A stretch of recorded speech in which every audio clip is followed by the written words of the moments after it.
அனைத்து இந்திய அண்ணா திராவிட முன்னேற்றக் கழக தொண்டர்களின் உரிமை மீட்பு குழுவின் சார்பாக அமைப்பு ரீதியாக மாவட்ட கழகங்களின் அமைப்பு ரீதியாக 88 மாவட்டங்கள் செயலாற்றிக் கொண்டிருக்கிறது. தமிழகத்தில் புதுச்சேரி உள்பட 89 அமைப்பு ரீதியாக செயல்பட்டுக் கொண்டிருக்கிறது. அனைவரையும் மாவட்டம் வாரியாக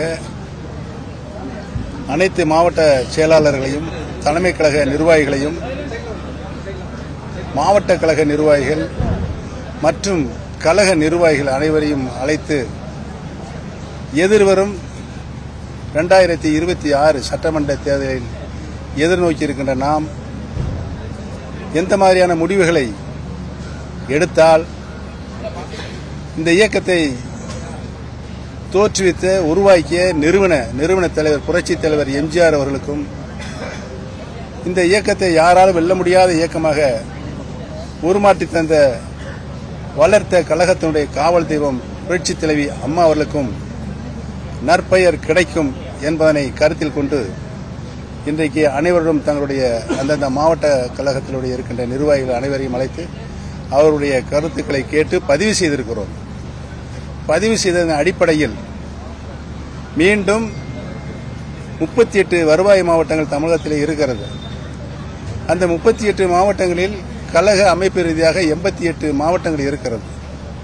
தலைமை கழகத்தினுடைய நிர்வாகிகள் அத்தனை மாவட்டங்களுக்கும் வருவாய் மாவட்டங்களுக்கு உள்ளடக்கிய கழக மாவட்டங்கள் உள்ளடக்கிய வருவாய் மாவட்டங்களுக்கு நேரடியாக சென்று ஒவ்வொரு மாவட்டத்தினுடைய வருவாய் மாவட்டத்தினுடைய கழக நிர்வாகிகள் கூட்டத்தினையும் கூட்டி ஒரு 15 தினங்களுக்குள் அங்கேயும் அவருடைய கருத்துக்களையும் அங்கே இருக்கின்ற தொண்டர்களின் கருத்துக்களையும் அங்கே இருக்கின்ற பொதுமக்களுடைய கருத்துக்களையும் கேட்டு அறிந்து எங்களுடைய நிலையான நீடித்த முடிவை நாங்கள் நல்ல முடிவை அறிவிப்போம் என்பதற்காகத்தான் இன்றைக்கு இந்த ஆய்வுக் கூட்டம் நடைபெற்றது என்பதை தெரிவித்துக் கொள்கிறோம். கூட்டணியை பொறுத்த வரைக்கும் எந்த மாதிரி இருக்குன்னா நீங்க தொடர்ந்து நீங்க ஒரு பக்கம் சொல்லிட்டு இருக்கீங்க, அவங்க ஒரு பக்கம் சொல்லிட்டு இருக்காங்க. தேர்தலில் வந்து இப்போ அடுத்த கட்டத்துக்காக போகணும். அந்த பூத் கமிட்டி ஏஜென்ட் எல்லாமே அடுத்த போயிட்டு இருக்கு. அது முக்கியமானது. அதிமுகவை பொறுத்த வரைக்கும் மிக பவர்ஃபுல்லானது பூத் கமிட்டி ஏஜென்ட் இதெல்லாம் இந்த விஷயங்கள்லாம். இப்போ நீங்க எப்படி ஒன்று சேர்ந்துருக்கிறது அது எந்த அளவில் இருக்கு? இந்த ஒன்னாதான் இணைந்து எதிர்க்க போறீங்களா திமுகவை? எங்களை பொறுத்தவரையில் பத்திரிகை மற்றும் தொலைக்காட்சி நண்பர்கள் அனைவருக்கும் தெரியும், தமிழகத்தில் எம்மாதிரியான அரசியல் சூழல் எழுந்திருக்கிறது என்பதை நீங்கள் அனைவரும் நன்றாக அறிவீர்கள்.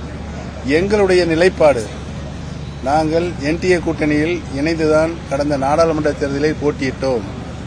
அந்த கூட்டணி தான் இன்று வரை இருக்கின்றோம் என்ற நிலைப்பாடு இருக்கிறது எங்களை பொறுத்தவரையில். ஏன்னா இரட்டை இலையை பொறுத்த வரைக்கும் நீங்க என்டிஏ கூட்டணி இருந்தாலும் வந்து அவங்க வந்து அதிமுக சார்பாக இருக்கக்கூடிய எதிர்கட்சி தலைவர் இருக்கக்கூடிய அணி அவங்க இரட்டை இலைன்றவங்க. அப்ப நீங்க என்டிஏ கூட்டணிக்கு போகும்போது நீங்க தனிப்பட்ட முறையில சுயாட்சி சின்னத்துல அந்த எலெக்ஷன் நின்னீங்க. இப்போ இந்த வரக்கூடிய தேர்தலுக்கு நீங்க எந்த சின்னத்தில் நிற்பீங்க? இல்ல, இரட்டை இலை சின்னத்தை பொறுத்தவரை சின்னத்தில் நிற்பீங்களா இல்ல இரட்டை இலை நிற்பீங்களா? இரட்டை இலை சின்னத்தை பொறுத்தவரையில் ஈரோடு கிழக்கு தொகுதியில் தற்காலிகமாகத்தான் அங்கு இரட்டை இலை சின்னம் தரப்பட்டது. அந்த தற்காலிக நிலைப்பாடு இதுவரை தொடர்ந்துகிற நிலைதான் கடந்த நாடாளுமன்ற தேர்தலிலும் இருந்தது. அதற்காக நான் என்னுடைய சுயேட்சை சின்னத்தில் நிற்க வேண்டிய நிலை ஏற்பட்டது. சுயேட்சை சின்னத்தில் தான் நான் நின்றேன். ராமநாதபுரம் நாடாளுமன்ற மக்கள் எனக்கு மிகுந்த ஆதரவு தந்து என்னை 2ஆம் இடத்தில் தக்க வைத்துக் கொண்டார்கள். உங்களுக்கு அனைவருக்கும் தெரியும், என்னை தோற்கடிப்பதற்கு அங்கே ஏற்பட்ட சூழ்ச்சி சூதெல்லாம் உங்களுக்கு தெரியும். 6 பன்னீர்செல்வத்தை அங்கே கொண்டு வந்து நிறுத்தினார்கள். இவையெல்லாமும் உங்களுக்கு தெரியும்.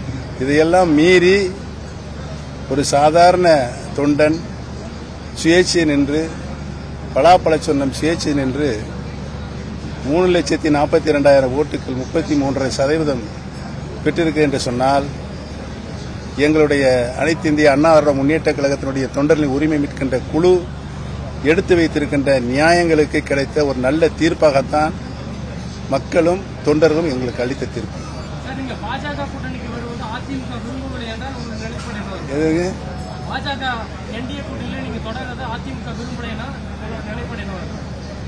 யார் விரும்புகிறார்கள் விரும்புகிறார்கள் எங்களுக்கு அதை பற்றிலாம் கவலை இல்லை.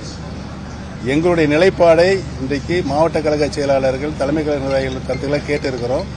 மீண்டும் நாங்களே நேரடியாக அனைத்து மாவட்டங்களில் சென்று அங்கு தொண்டர்களின் கருத்தையை கேட்க இருக்கின்றோம். இவைகளெல்லாம் கேட்டு ஒரு நல்ல முடிவை நாங்கள் அறிவிப்போம். என்டிஏ கூட்டணி வந்து தமிழகத்தில் எடப்பாடி அவர்கள் தலைமையில் தான் இருக்குன்னு சொல்லியிருக்காங்க. ஒருவேளை அவர்கள் உங்களை ஏற்றுக்கொள்ளவில்லை என்றால் ஒருவேளை ஏற்றுக்கொண்ட எங்க யூகத்துக்கு நான் எப்படி பதில் சொல்றேன்? ஆனா ஒன்னு மட்டும் தெளிவான சொல்லிடுறேன். மாண்புமிகு மத்திய அமைச்சர், நீங்க எல்லாரும் எதிர்பார்க்கிற கேள்வி, உள்துறை அமைச்சர் அவர்கள் இங்கு வந்திருந்தார்கள். ஏன் உங்களை அழைக்கவில்லை என்று நீங்கள் இப்ப எல்லாரும் கூடி பேசி அந்த கேள்வி அவர்கிட்ட கேட்கணும் நீங்க பேசிக்கிட்டு இருந்தீங்க. அதை நானும் கேள்விப்பட்டேன். உண்மையிலேயே அதை எங்களை அழைக்காது நாங்கள் எங்களுக்கு வருத்தம் அளிக்காதான் இருக்கிறோம். என்டிஏ கூட்டணிக்கு எடப்பாடி அவர்களுடைய தலைமையை நீங்க ஏற்றுக்கிறீங்க? என்டிஏ கூட்டணிக்கு எடப்பாடி அவர்களுடைய தலைமையை நீங்க ஏற்றுக்கிறீங்க? இன்னைக்கு இருக்கிற சூழ்நிலையில் நீங்களே சொல்லுங்க, ஏற்றா நல்லதா ஏற்கவில்லை என்றா நல்லதா? இல்ல நீங்க இப்ப பேசுற பார்த்து ஏத்துக்கிறீங்க மாதிரி தெரியும். நான் ஏற்கனவே ஆரம்பத்திலே சொல்லிட்டேன், எங்க தொண்டர்களுடைய கருத்துக்களை கேட்டு நான் உங்களிடம் ஒரு நல்ல முடிவை அறிவிப்பேன் என்று. அதுக்குள்ளே அவசரப்பட்ட அப்படி என்டிஏ கூட்டணியில் இன்று வரை இருக்கிறோம். அது எந்த மாற்று கருத்தும் கிடையாது. செய்திகளை உடனுக்குடன் தெரிந்து கொள்ள உடனே சப்ஸ்கிரைப் பண்ணுங்க.